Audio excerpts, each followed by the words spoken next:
Bonjour à tous et ravi de vous retrouver aujourd'hui sur notre chaîne French Patriot pour la présentation de ce gilet porte-plaque de chez Patrol Équipement.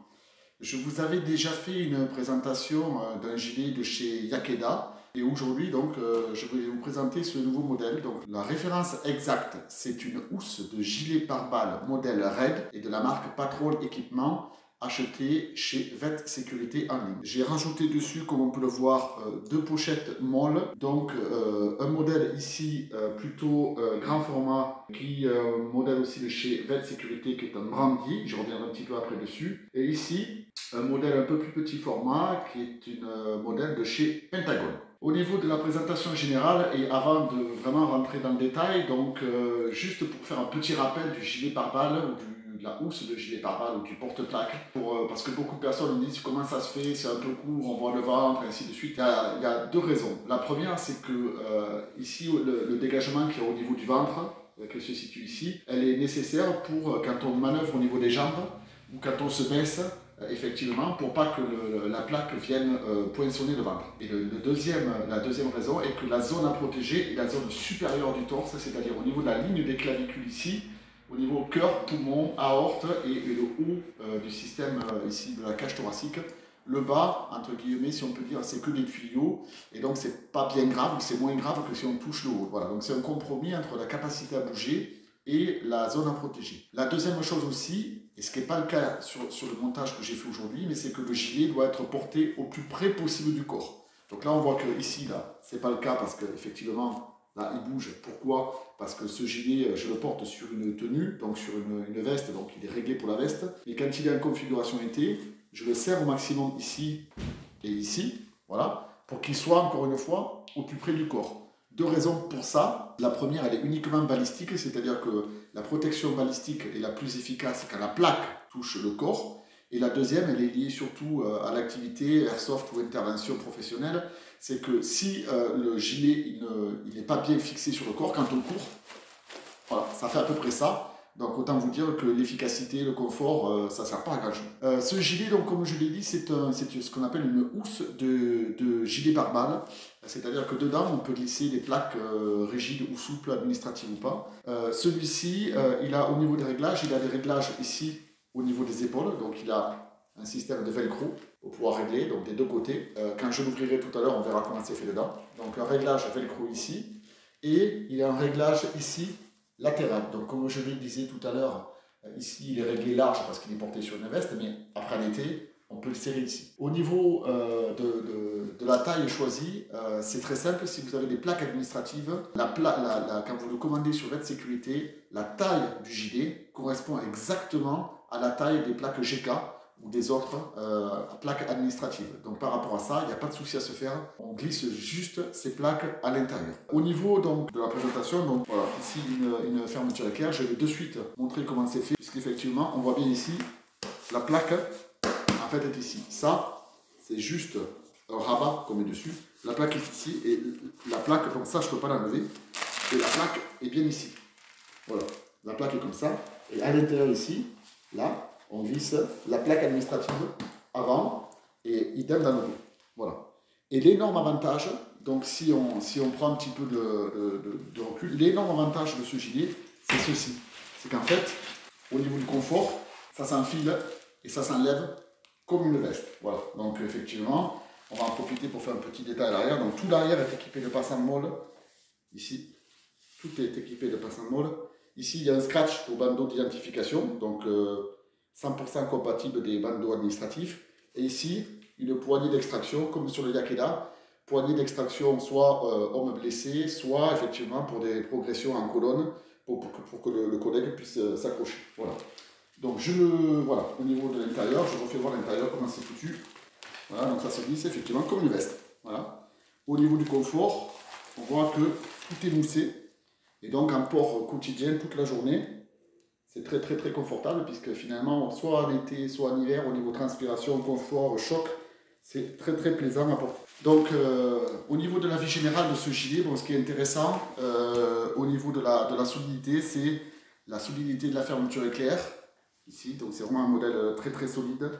La solidité des velcro, donc ça ne bouge pas. la solidité au niveau des coutures, des passes en molle, voilà, c'est vraiment quelque chose qui est destiné à faire de l'usage assez intensif. Au niveau de la taille, comme je l'ai expliqué, c'est de la taille qui correspond exactement à la taille des plaques administratives. Et au niveau des passes en molle, donc ici c'est une configuration plutôt pro, donc on peut voir, ici j'ai équipé ce pentagone, de cette pochette pentagone. Donc celle-ci en fait correspond à mon IFAC, donc dedans j'ai le garrot, les compresses, ainsi de suite. Et comme on peut voir, les passes en molle ne sont pas bloquées, c'est-à-dire que la pochette ici, si je tire, je peux l'arracher assez facilement. De ce côté, par contre, j'ai une pochette plus grand volume, où dedans j'ai, alors je ne l'ai pas mis ici, mais là effectivement j'ai choisi ce modèle, pourquoi? Parce qu'ici on peut mettre son téléphone. Alors le Neo rentre pas, mais un téléphone jusqu'à un Samsung grand écran 6 pouces et demi, ça rentre parce que c'est élastique. On peut sécuriser le téléphone dessus, encore une fois, quand on court, il ne tombera pas. Et l'avantage, c'est que quand il est là, il sert aussi de caméra de protection puisqu'il peut filmer dehors. Deux passants pour stylo, ce qu'on veut, et à l'intérieur, effectivement, bon, deux pochettes, voilà, où on met ce qu'on veut, les stylos, les cahiers, et ainsi de suite. Voilà. Il y a aussi trois autres rangements sur ce gilet, comme on peut le voir ici. Donc ici, il y a une pochette là, où on peut mettre plutôt des éléments plats. Donc ici, par exemple, un masque chirurgical. De ce côté-là, pour être conforme à l'IFAC, couverture de survie, hein, donc quelque chose d'assez plat. Et à ce niveau-là, donc au niveau de la poche de poitrine, on met soit le sifflet, en l'occurrence, voilà, le sifflet, des petites choses. Au niveau des scratchs, on retrouve des scratchs classiques, donc comme je l'ai dit, dans le dos pour les bandes d'identification.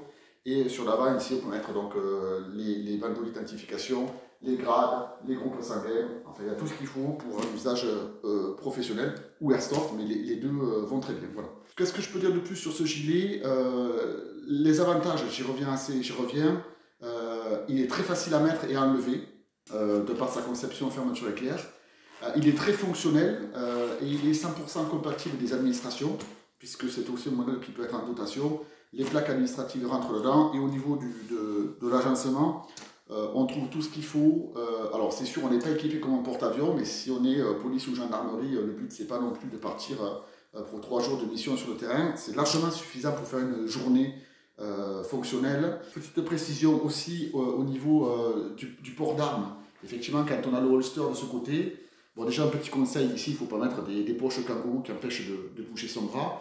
Mais surtout, l'avantage, c'est que comme il est ici ajusté au plus près du corps, il n'y a rien qui dépasse puisque tout est bridé. Quand on attrape son arme du holster, ça ne vient pas accrocher. Voilà. Et pareil de tous les côtés.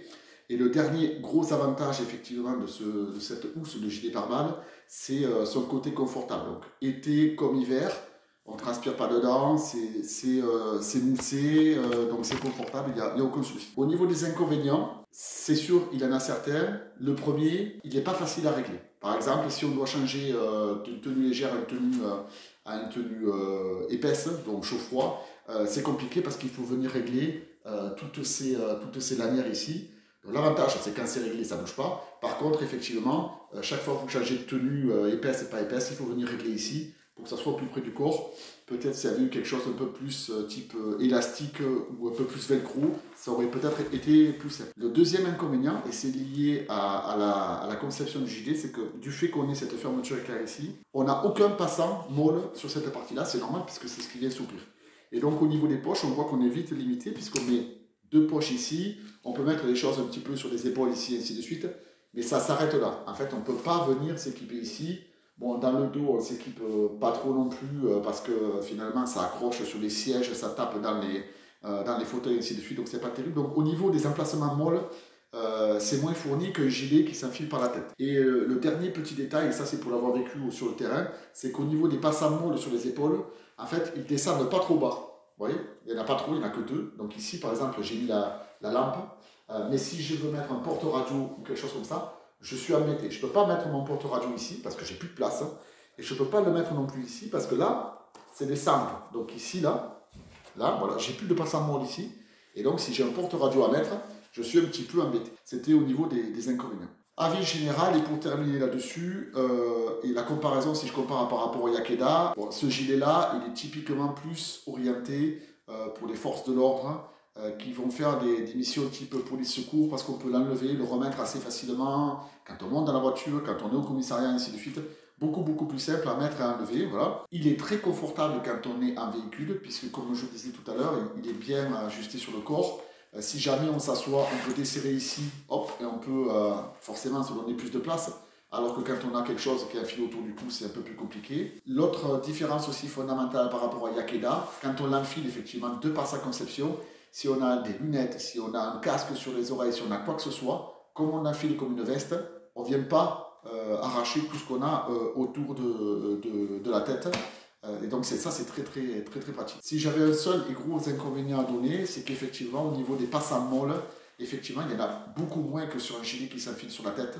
Et donc à ce titre-là, c'est vrai que pour les gens qui cherchent un gilet pour partir plusieurs jours, pour être équipé comme un porte-avions avec des chargeurs d'AR, des chargeurs de tout ce qu'on veut, des tasers, des radios, des gazeuses, et ainsi de suite, eh bien, effectivement, c'est un modèle qui va être limité en place d'emploi. Voilà, j'espère que cette vidéo vous aura plu. N'hésitez pas à la partager, à liker, à vous abonner à la chaîne. Je réponds à toutes vos questions si vous en avez. À venir comme prochaine vidéo de présentation, juste pour vous faire saliver un petit peu, une présentation du petit nouveau CZ Scorpion Evo 1. Et ensuite, un autre essai à venir sur un comparatif de lampe tactique entre la Nightcore P20UX et la Olight Seeker 3 Pro. Voilà, merci beaucoup, à bientôt.